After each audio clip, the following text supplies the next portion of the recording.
ಇವರಿಗೆ ಯಶಸ್ಸು ಖಂಡಿತವಾಗಿಯೂ ಬರುತ್ತದೆ. ಕತ್ತಲೆ ನಂತರ ಬರುವ ಬೆಳಕು ಬಹಳ ಆನಂದವನ್ನು ಕೊಟ್ಟ ಹಾಗೆ ಕಷ್ಟಗಳ ನಂತರ ಬರುವ ಸುಖವು ಕೂಡ ಎಷ್ಟು ಸಂತೋಷವನ್ನು ಕೊಡುತ್ತದೆ. ಬೆಂಕಿಯಲ್ಲಿ ಬೇಯದಿರುವ ಬಂಗಾರ ಶುದ್ಧಿಯಾಗುವುದಿಲ್ಲ. ಹಾಗೆ ಕಷ್ಟಗಳಿಗೆ ತಡೆದುಕೊಳ್ಳದಿರುವ ಮನುಷ್ಯ ವಿಜಯವನ್ನು ಸಾಧಿಸೋದಿಲ್ಲ. ನಿಮಗೆ ಬರುವ ಎಲ್ಲ ಯಶಸ್ಸನ್ನು ಸಾಧಿಸಲು ನಿಮ್ಮ ಜೀವನ, ನಿಮ್ಮ ಸಮಯ ಮತ್ತು ನಿಮ್ಮ ಶಕ್ತಿಯನ್ನು ಬಳಸಿಕೊಳ್ಳಿ. ಜನರು ನಿಮ್ಮ ಬಗ್ಗೆ ಬಹಳಷ್ಟು ಸಂಗತಿಗಳನ್ನು ನಿರಾಕರಿಸುತ್ತಾರೆ. ನಿಮಗೆ ಯಾವುದು ಒಳ್ಳೆಯದು ಮತ್ತು ಯಾವುದು ಅಲ್ಲ ಎಂಬುದನ್ನು ನಿರ್ಧರಿಸುವ ಜವಾಬ್ದಾರಿ ನಿಮ್ಮ ಮೇಲಿರುತ್ತೆ. ಜೀವನವನ್ನು ಆಸ್ವಾದಿಸುವುದಕ್ಕೆ ಮುಖ್ಯವಾಗಿ ಬೇಕಾಗಿರುವುದು ಆ ನಿನ್ನ ಜೀವನವನ್ನು ಆನಂದವಾಗಿರುವ ಹಾಗೆ ರೂಪಿಸಿಕೊಳ್ಳುವುದು. ಯಾವುದಕ್ಕೆ ನೀನು ಭಯಪಟ್ಟು ಹೆಜ್ಜೆಯನ್ನು ಹಿಂದೆ ಇಡುತ್ತೀಯೋ ಆ ಭಯವೇ ಮತ್ತೆ ಮತ್ತೆ ನಿನ್ನನ್ನು ಹಿಂಬಾಲಿಸುತ್ತದೆ. ಒಂದು ಬಾರಿ ಎದುರು ನಿಂತು ನೋಡು, ಆ ಭಯವೇ ನಿನ್ನನ್ನು ಭಯಬೀಳಿಸುತ್ತದೆ. ಜೀವನವು ಎಸೆಯುವ ಸವಾಲುಗಳನ್ನು ಎದುರಿಸಿ ನಿಲ್ಲುವವರಿಗೆ ವಿಜಯವು ಸಲ್ಲುತ್ತದೆ.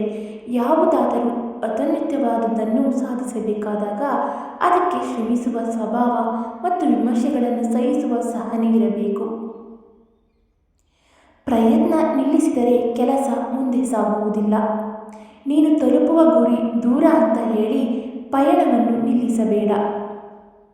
ಹಾಗೆ ಮಾರ್ಗ ಕಷ್ಟ ಅಂತ ಮಧ್ಯದಲ್ಲೇ ಪ್ರಯತ್ನ ನಿಲ್ಲಿಸಬೇಡ. ಊಹೆಗಳು ವಾಸ್ತವಿಕತೆಯಿಂದ ದೂರ ತೆಗೆದುಕೊಂಡು ಹೋಗುತ್ತವೆ. ಆದರೆ ಎಷ್ಟೇ ದೂರ ಕೊಂಡೊಯ್ದರೂ ವಾಸ್ತವಿಕತೆಗೆ ಬರಬೇಕಾಗುತ್ತದೆ. ಅದಕ್ಕಾಗಿ ಊಹೆಗಿಂತ ವಾಸ್ತವಿಕತೆಯಲ್ಲಿ ನಂಬಿಕೆ ಇರಲಿ. ಬದಲಾವಣೆ ಅನ್ನೋದು ನಾವು ಅಂದುಕೊಂಡಷ್ಟು ಸುಲಭವೇನೂ ಅಲ್ಲ, ಹಾಗಂತ ಅಸಾಧ್ಯವೂ ಅಲ್ಲ. ಕೊನೆಯ ಪ್ರಯತ್ನ ಅಂದರೆ ಕೊನೆಯ ಬಾರಿ ಮಾಡೋ ಪ್ರಯತ್ನ ಅಲ್ಲ, ಬದಲಿಗೆ ಮೊದಲ ಬಾರಿ ಗೆಲ್ಲುವ ಪ್ರಯತ್ನ ಅಂತ.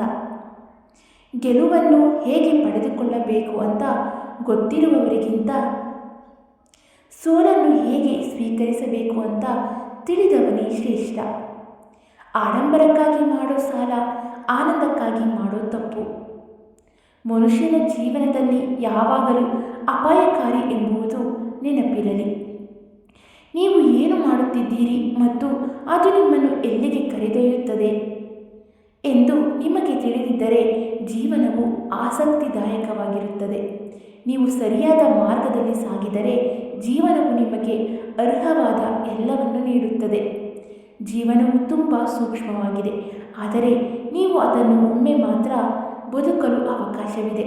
ಆದ್ದರಿಂದ ಸರಿಯಾದ ಆಯ್ಕೆ ಮಾಡಿ.